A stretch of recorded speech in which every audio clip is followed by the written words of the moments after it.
हाँ, बायो वाले बच्चे सुनिए। बायो वाले को बच्चे को आगे करियर के लिए सबसे पहले ध्यान देना है कि हम इंटर कितने परसेंट नंबर लाएंगे।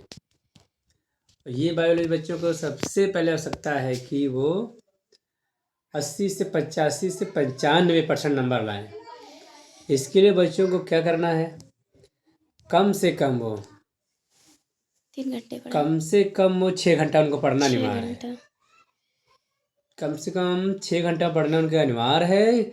वो 3 से 4 घंटे शाम को लिखना वाला कार्य पाठ जैसे याद करना, वो 3 से 4 घंटा पढ़े।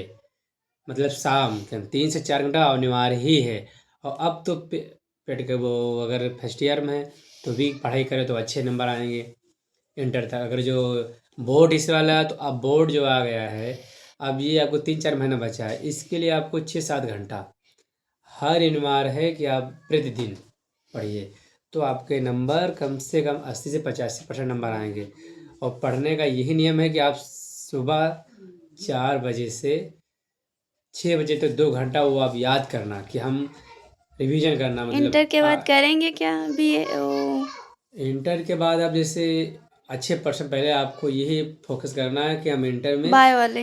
हाँ बायो वाले बच्चे, अगर इंटर में सबसे पहले आपको ये लक्ष्य है कि हम फर्स्ट डिवीजन आए, 80 से 85 या 90% नंबर हम अवश्य ही इंटर लाएं। तभी आपका आगे करियर। ग्रेजुएशन में आपका करियर बन सकता है। अन्यथा आप एक नाम की पढ़ाई पढ़ेंगे। पास तो हर बच्चा हो सकता है किस कहीं न कहीं से। बस यही है कि आप जरूरी नहीं ग्रेजुएट ही करें, मतलब वो अलग कोई सब्जेक्ट चूज कर सकता है आप विज्ञान के बाद। विज्ञान विज्ञान के लेने जब वाला। आप बायोलॉजी से पढ़ रहे हो तो आप इंटर में इतनी मेहनत है बायोलॉजी से निकालने का, तो आपको यही लक्ष्य है कि आप आज जब 80 से 85-90% नंबर आएगा तो आपका जीवन स्वयं बन जाएगा। क्योंकि आपके माता पिता कितनी मेहनत से पढ़ा रहे हैं। आज अगर आप मौज मस्ती से पढ़ाई करोगे तो उम्र भर भी आपको तकलीफ झेलना पड़ेगा। अगर आज इस समय अगर आप 3 से 6 घंटे आप घर पे पढ़ोगे, स्कूल के तो एक रास्ता बताने का काम है, आपको चलना स्वयं पड़ेगा। टीचर आपको कुछ नहीं कर सकता है, टीचर सिर्फ बताएगा आपको ऐसे चलना है। चलना स्वयं ही आपको पड़ेगा। अन्यथा पढ़ाई तो इंटर बाद ही शुरू होती है। इंटर तो सिर्फ मौज मस्ती करने का ही समय है। लेकिन आप जब इंटर में ज़्यादा से ज़्यादा मेहनत करोगे तब आपको ग्रेजुएशन बढ़िया तैयार होगा। इंटर के बाद कंपटीशन की तैयारी। इंटर के बाद अगर कंपटीशन आप बायोलॉजी से हो तो कंपटीशन का आपको ये होता कोई मतलब ही नहीं है। अगर करना चाहते हो तो कर सकते हो। अगर आपकी पैसे की प्रॉब्लम, घर की स्थिति बुरी है तो कंपटीशन तैयारी करो। लेकिन आपको ग्रेजुएशन के बाद आपको कुछ करना चाहिए। आप जब इंटर करो अच्छे परसेंट 80 से 85% नंबर जब लाओगे तब आपका दिमाग खुलेगा। तो आपको जैसे बीएससी नर्सिंग करना है तो बीएससी नर्सिंग तो हो जाएगी आपकी। MBBS।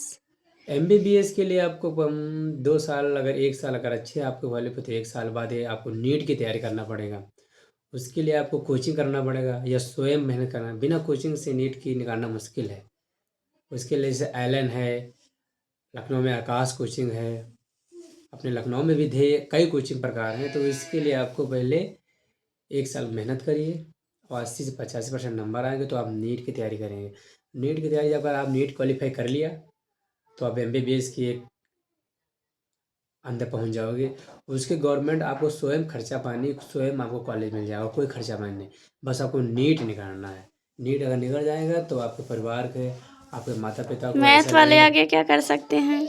मैथ वाले बच्चे भी वो भी कर मैथ से जैसे तो बीएससी मैथ कर सकते हैं। BSc math. हाँ बीएससी मैथ करेंगे। उसके जैसे इंजीनियर है, इंजीनियर बनना है या बड़े बड़े ऑफिसर रहेंगे। जो जब बीएससी मैथ हो जाएगा तो जो बड़ी बड़ी ग्रेजुएशन ऑफिसर रैंक की तैयारी कर देते हैं। एसएससी की है, यूपीएसएससी की है, एसडीएम है, दरोगा है, एसएससी लेवल जैसे आईआईटी, मतलब इनकम टैक्स है। बहुत सारी इनको मतलब आगे की जॉब बनने की, गवर्नमेंट जॉब मिलने की तैयारी हो सकती है।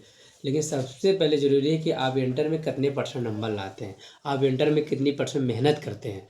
अगर आप इंटर में ही अगर आप 24 घंटे में अगर 4 घंटे स्कूल, 6 घंटे पढ़ा और उसके बावजूद आपको कम से कम 8 घंटा अपने घर पर देना है। 4 घंटे आपको सिर्फ समय फालतू देना है, अन्यथा नहीं आप जीवन बेकार हो जाएगा, कोई मतलब नहीं निकलेगा। यही कोशिश करें कि आप 4-5 घंटे स्कूल में पढ़ें, उसके बाद शाम को हम 4 घंटे पढ़ेंगे। सुबह जो मैं सुबह से लेकर शाम तक जो रिटर्न लिखा पढ़ा, वो आपका ये बनता है कि हम सुबह 4 बजे उठ के उसको रिवीजन करना है। जब रिवीजन करोगे तो आपके कुछ चीज़ें याद पाएंगे। जब एक बार पाठ पढ़ोगे तो उस पाठ में आपको कुछ सीखने को मिलेगा। जब तक आप पाठ पढ़ोगे नहीं तो आपको कुछ नहीं सीखने को मिलेगा। अगर आप पाठ 4 बार पढ़ते हो तो 4 बातें उसमें निकल आएंगे। अगर आप उस पाठ को 10 बार पढ़ोगे तो उसमें कम से कम 10 बातें निकल आएंगे। बस बाबू बस। ये तौर है।